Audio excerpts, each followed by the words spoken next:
We all carry around a basic assumption about who we are: logical, moral people whose actions make sense.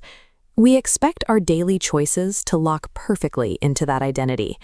And then our gears grind to a sudden, sparking halt. We encounter a glitch. You know that eating healthy is important, but you still find yourself reaching for something heavily processed and deep-fried. Holding two conflicting thoughts like this at the exact same time creates a distinct mental friction.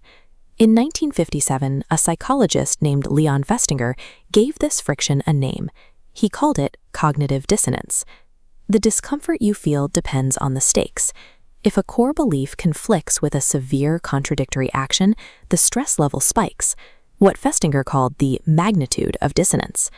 Your brain cannot operate under this distress.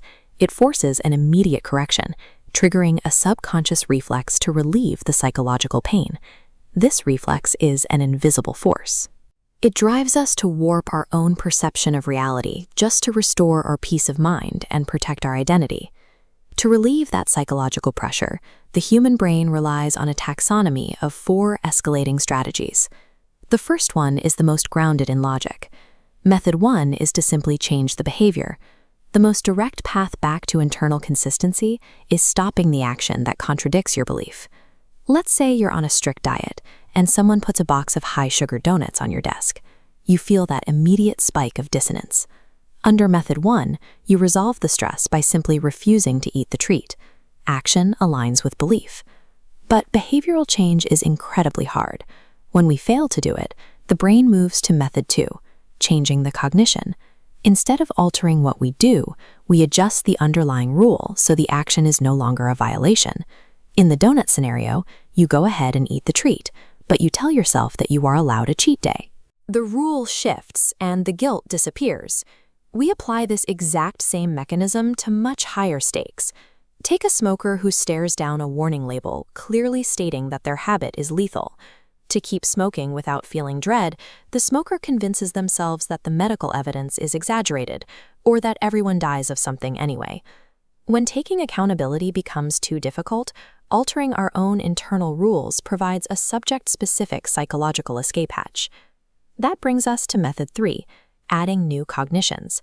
This is essentially a psychological bargain, where the brain drops new weights onto the mental scale to balance out a contradiction.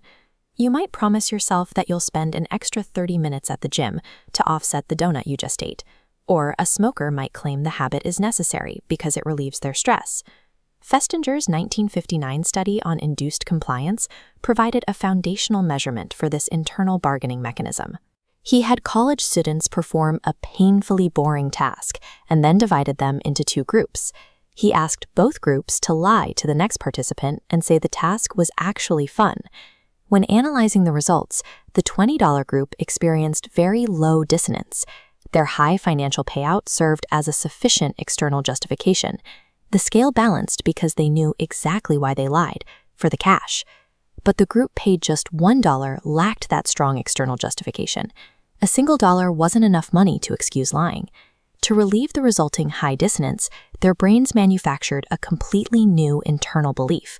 When surveyed later, this group overwhelmingly reported that the boring task was actually genuinely interesting. Without a sufficient external reward for compromising their morals, their brains literally manufactured an internal delusion to help them survive the guilt. Sometimes, though, adding or shifting beliefs isn't enough to hide the contradiction. That triggers the final, most extreme defense mechanism, Method 4, completely ignoring or denying conflicting information. Psychologists call this selective exposure. Our brains actively seek out media, news, and opinions that validate what we already believe, while aggressively filtering out facts that challenge those attitudes. At this stage, the mind severs its ties with objective reality. It chooses the comfort of a lie over the pain of a dissonant truth. This entire 4-step taxonomy, from making a simple behavioral change to diving into outright delusion, operates completely subconsciously. Your neural network is constantly sorting and rerouting reality before you even realize you've made a choice. This creates a paradox known as the bias blind spot. We easily spot these exact rationalizations in our friends, our family, and especially our political rivals. Yet we operate under the assumption that we are uniquely immune. Identifying these 4 defense mechanisms provides a framework for recognizing when we prioritize comfort over accuracy.